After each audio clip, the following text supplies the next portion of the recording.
And hello, it is Friday. It looks like I had some lipstick there. It is Friday, and that means it's time for our regular Lunch and Learn. And today we're going to be talking about a mineral that is very, very prevalent in our environment, but most of us are deficient in it. And it does quite a bit of work as a cofactor to make sure that our body is able to do what our body needs to do. So today we're going to be talking about the mineral magnesium. And it is an absolute game changer in your health. Now, we do see some blood work where they do have a value for magnesium. However, that doesn't necessarily mean that you are okay in magnesium. 75% of Americans are deficient in magnesium. And one of the ways that you can tell if you're deficient with magnesium is if you are a person that cramps a lot. You have muscle cramps, you have twitches in your eye or anything like that, then you could be somebody who is deficient in magnesium. So we're failing to meet the recommended daily allowance. And of course, we know that that was determined in the 1960s. And the challenges that we face today are very much more difficult than the challenges that we faced in the 1960s. Why is that? Well, we've got all these EMFs that we're dealing with. We're dealing with more chemicals. We're dealing with less nutritious food. We're dealing with all the things that are so different than they were in the 1960s. In the 1960s, almost everybody ate real food and almost everybody cooked at home most of their meals. I remember as a little girl that we would go out to eat after church, but other than that, Mom made all of our food and she made it from scratch. And that's the way it used to be. In the 1970s, high fructose corn syrup came into being. I think it was in the 70s. And then we have all these ultra processed foods and different things, more convenience and all of that, which has caused us to be far less healthy. So today we're going to talk about magnesium, which is an essential mineral for optimal bodily function, acting as a cofactor to numerous enzymatic actions. Now, what is an enzymatic action? Well, that's when your body takes real food and it has different chemical signaling molecules in the body, and it takes that real food, the bioflavonoids from the food, and turns that into different nutrients that our body needs. And so if you're not eating real food, then you could have some really serious metabolic issues. And that's what we don't have, because what are some of the diseases that are metabolic diseases? Obesity, cancer, diabetes, particularly type 2, chronic kidney disease, insulin resistance. So these are things that we see all the time. We see every day. We know people that have these diseases, and these diseases are metabolic diseases that are directly attributable to what we are eating or the lack of what we are eating. So magnesium is one of those cofactors that encourages the body to make the right nutrients from the foods that we eat. It regulates your cardiovascular physiology, your stress response, your inflammation, hypertension, and it enhances your glucose control. And it also helps you make and absorb your vitamin D levels. So magnesium is very, very important. Everybody knows somebody with cardiovascular disease. Everybody knows somebody with diabetes. Everybody knows somebody with cancer. Everybody knows somebody that's overweight. And so all of these things are just markers in our body that shows that we have a metabolic disease. And part of it could be because we're just not having enough magnesium in our diet. So magnesium deficiency is prevalent, particularly among obese individuals. And the common symptoms of magnesium depletion include, as I said earlier, muscle cramps, headaches, eye twitches, insomnia, fatigue, irritability, and a sensation of a lump in your throat. This is according to Dr. Natalie Morrow Van Eck, who is a functional integrative general medical practitioner from Pretoria in South Africa. Now, these symptoms stem from magnesium's role in supporting the amino acids in the brain, which are essential for relaxation and stress reduction. So magnesium also activates the COMT gene, C-O-M-P-T. You're going to have to Google that because this is one of the genes that we all have. Yours may be broken, all right? And if it's broken, and what that means is, so you get chromosomes from mama, chromosomes from daddy. If everybody is intact, then when you come together to build you, all of your DNA is good, right? That never happens. We're not in the Garden of Eden. It just does not happen. Your gene, your COMT, C-O-M-P-T gene can be competent, or you can have one parent that had a broken gene, or you can have both parents that had a broken gene. And if that is you, then what you're going to find is that you don't metabolize things well and you don't detoxify well, and not having enough magnesium in your diet is going to compromise that gene. So this is a protein encoded gene that helps with anxiety management, and it helps with metabolism. So if you are somebody, or you know somebody who is very aggressive, who is anxious, who has panic attacks, who is depressed, then they may have a magnesium deficiency. And so you want to be looking at that and see kind of if these products would help. So magnesium is involved in over 300 different bodily functions. So the deficiency manifests in affecting your energy production. So if you are tired all the time, you may need some more magnesium. And this is according to Katrina Farrell, who is a registered nutritional therapist. So in a 2024 study published by the Journal of Clinical Endocrinology and Metabolism, they examined the link between magnesium depletion and metabolic syndrome. Now remember, metabolic syndrome is your mitochondria in your cells is not working properly. Your mitochondria is the energy of your cell. It helps your cell do what your cell is supposed to do. It keeps your body disease-free, and it also helps with anti-aging. And I'm all about anti-aging. You guys know that. I've talked to you about that forever. And I think if you're going to live long, you need to live strong. And so anti-aging at the cellular level is certainly something that we're interested in. And so magnesium depletion causes that mitochondria not to function.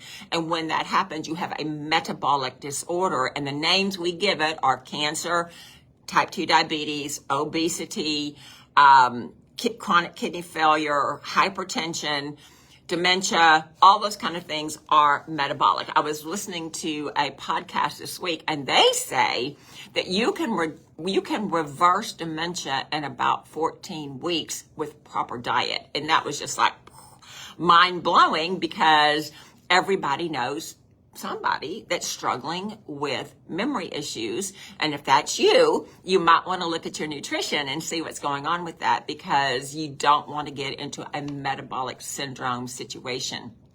So this particular study in 2024 analyzed 15,565 participants, and it revealed that the likelihood of developing metabolic syndrome increased by almost 1/3 for every incremental rise in the magnesium depletion score. Now, this correlation persisted across diverse populations. So didn't matter what your age was, didn't matter if you were male or female, did not matter what your race was, okay? It was just this, if you're human, you're going to be affected by this. This suggests that addressing magnesium deficiency could be a preventative measure against metabolic syndrome, whether through dietary modifications or through supplementation. Now, as I said, I was listening to this whistleblower video, and it was talking about our food. Now, one of the things that I did not know, and I knew our food was pretty corrupt. I knew that most of the food that we eat is not really food. So I already knew all that.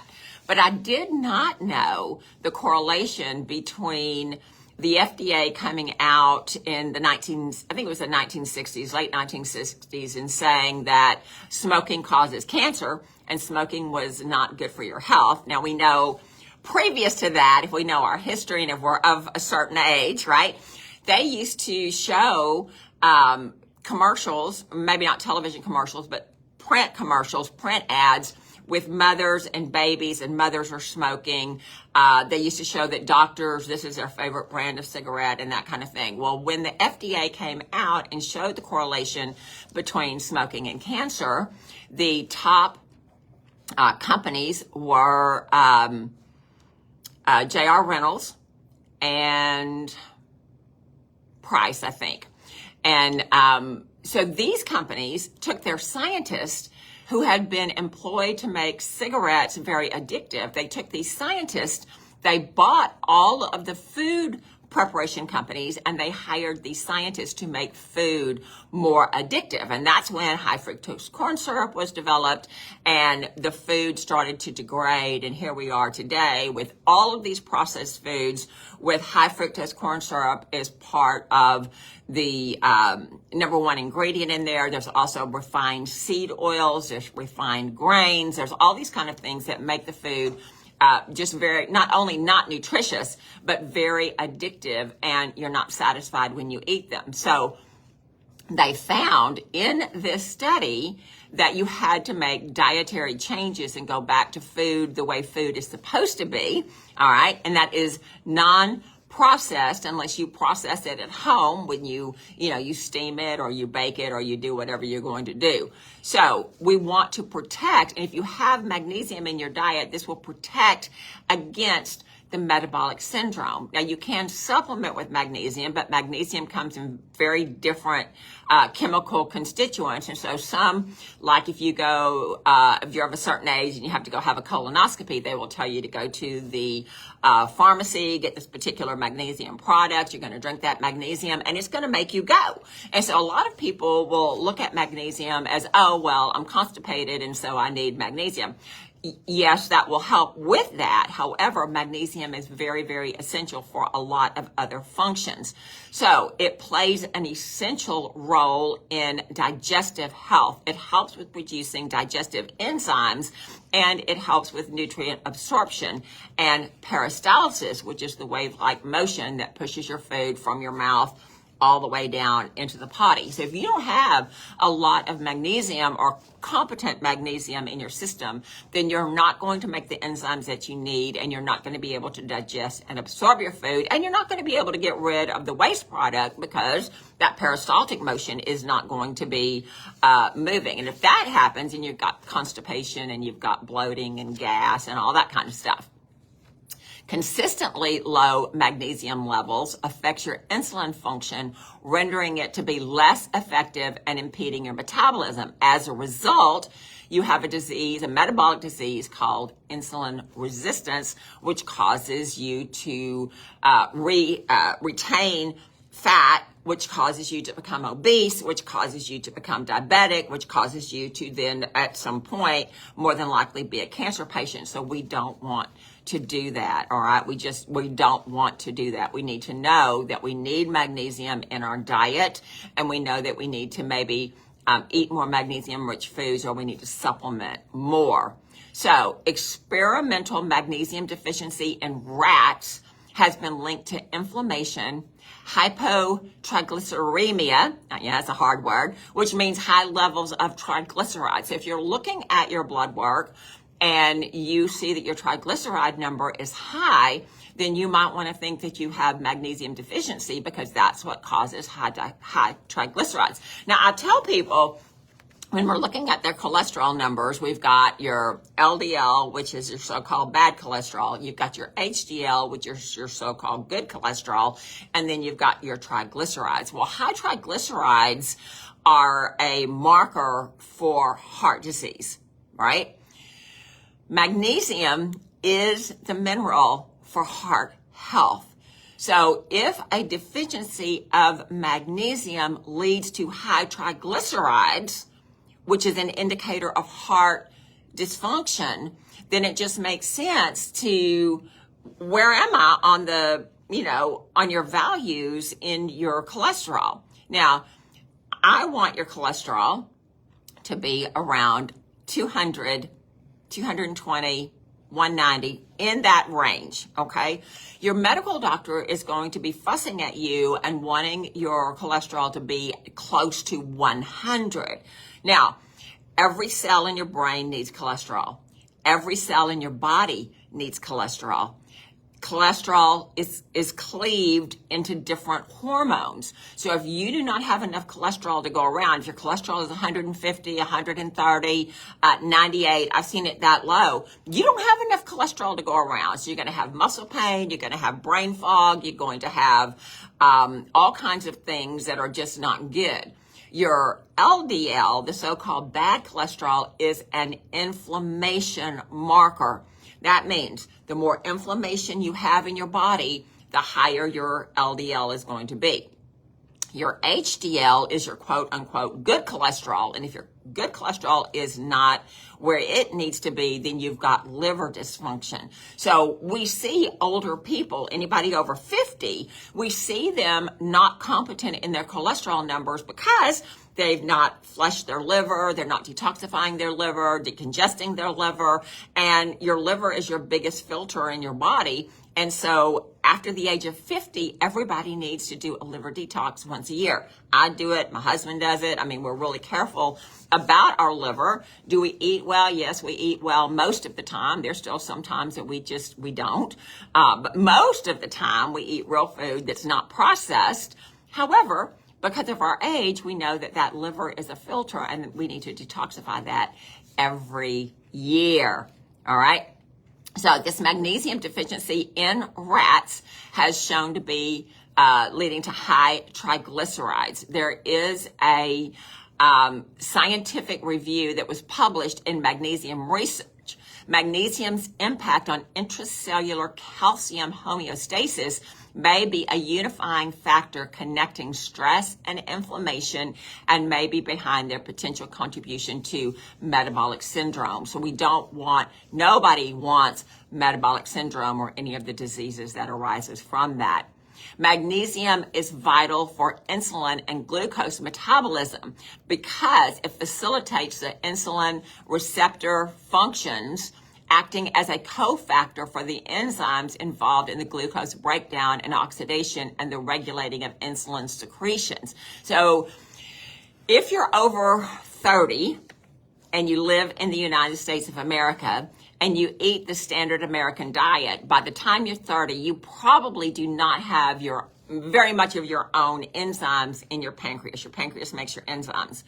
If you're magnesium deficient, magnesium facilitates that making of the enzymes. So you've got a problem there.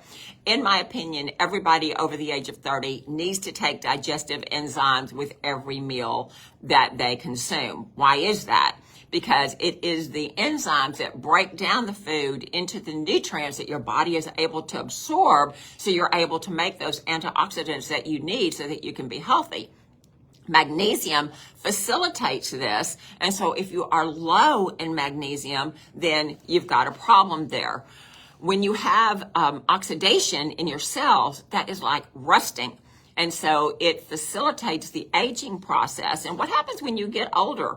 Well, the common thing is that you get age-related diseases. Now, personally, I'm believing that that's not going to happen to me because, number one, I'm aware of it. Number two, I eat according to the way I need to eat to prevent that. I supplement accordingly to prevent that. And my mindset is not that just because, I'm an XYZ disease, age, I have to have all these diseases. I had a man in here today and he said, yeah, I'm pushing 70. And so I've got, my joints hurt and this hurts and that hurts because I'm pushing 70. I'm not buying into that. Okay. I'm not quite 70 yet, but I will be in a couple of years. And so I'm not believing that I'm going to be having all of those dysfunctions because I don't think you have to. You can buy into that mindset if you want to. And that is the American mindset. I've told you this before, but my sweet mom would say after 50, it's patch, patch, patch. And so I had that kind of mentality that, as you get older, you're going to have all these issues. As I got more intelligent and more well-read and did more research, I found out that there are different people in different parts of the world that don't have any of these age-related diseases because of the way they eat, the way they live their life. They're not just couch potatoes and that kind of thing. And so I don't think we have to have that, although we certainly could have that if we choose that lifestyle. So low magnesium levels leads to insulin resistance, impairing the glucose uptake to the cells, thereby disrupting overall cell metabolism and increasing the risk of metabolic disorders such as obesity and type 2 diabetes. All right, nobody wants that. Magnesium depletion has become increasingly prevalent due to various factors of the modern lifestyle, according to Ms. Farrell, that we talked about her earlier. Contemporary farming methods have led to a decline in magnesium levels in our food supply. Additionally, the ultra-processed foods and seed oils lack sufficient magnesium content. Alcohol and certain medications such as proton pump inhibitors, PPIs. So this is what you take if you have acid reflux and that kind of thing. There's brand names out there that you would know. They're on every shelf. They're on the television commercials. You know people that are taking them if you're not taking them yourself. All right. So these kind of medications inhibit the absorption of magnesium, and it, degrades the digestion and all that kind of thing.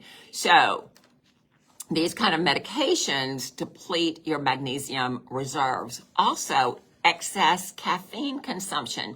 So if you are someone that, and I know plenty of these people, I'm related to some of these people, they put a pot of coffee on in the morning and they keep making new pots of coffee all throughout the day, and they consume those pots of coffee all throughout the day.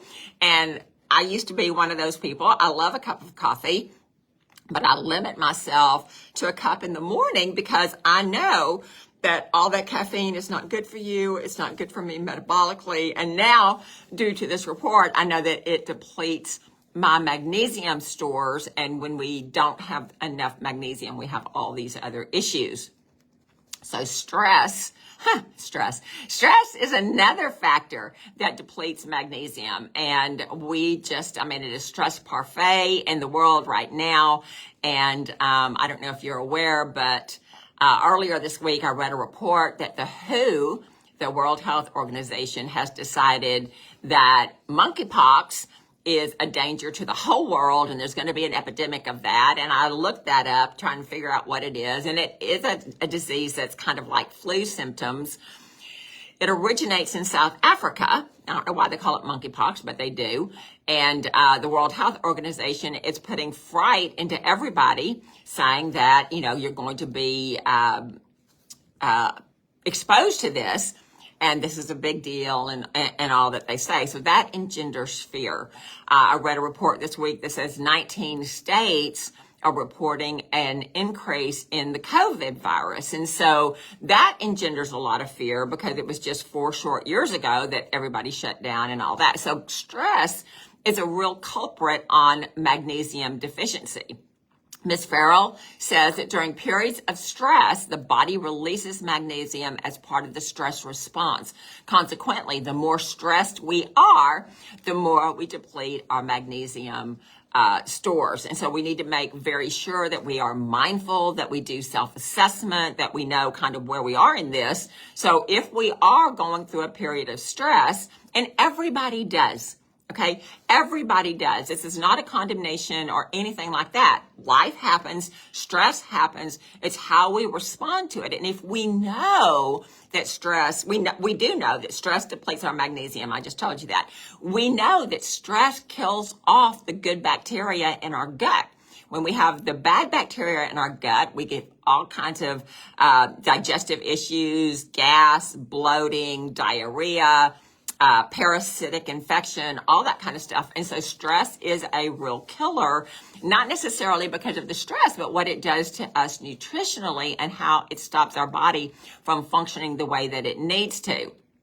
So we know in a research published by clinical biochemist reviews suggests that serum magnesium levels fluctuate to different types of exercise.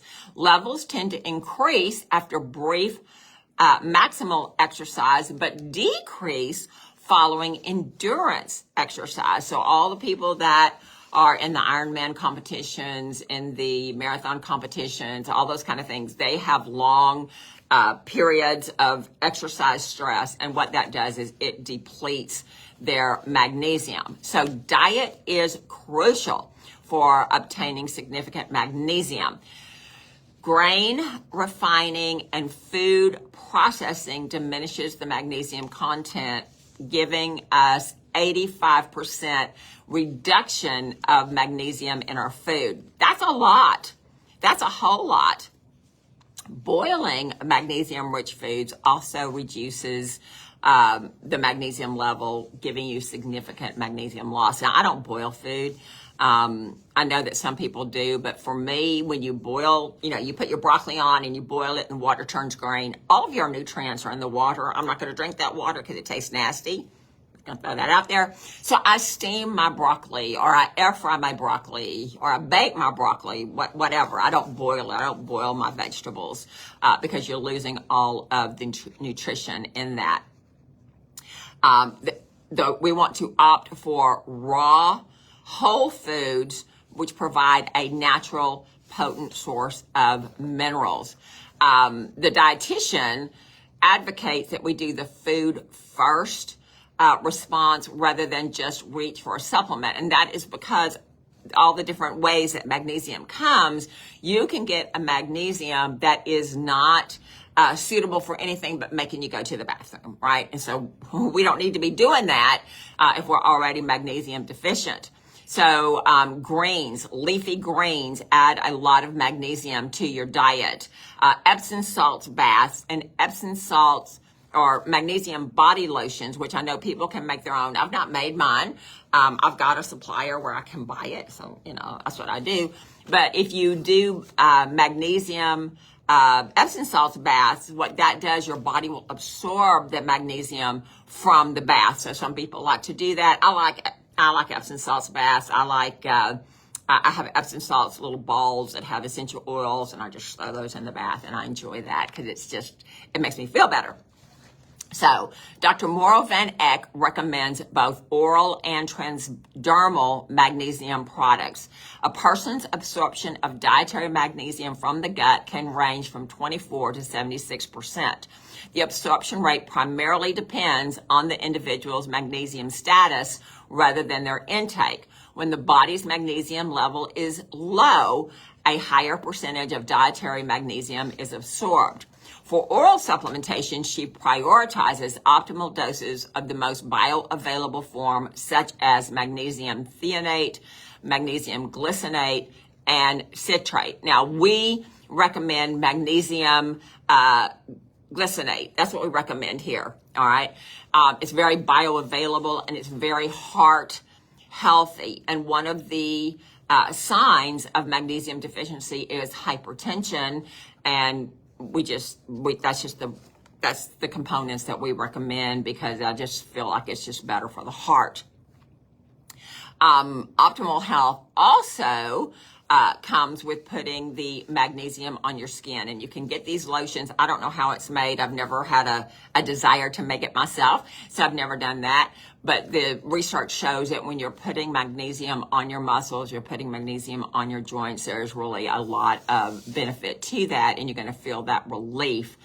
Magnesium also helps in your absorption of vitamin D, and for vitamin D to work properly in your body. Vitamin D relies on magnesium for transportation and activation. So you can take all the vitamin D in the whole world, and if your magnesium is low, then you're not going to be absorbing your vitamin D. So this is really important because so many people are so low in vitamin D, and we know that vitamin D is one of the gatekeepers of your immune system. And if your immune system is down, it's more than likely because your vitamin D is off.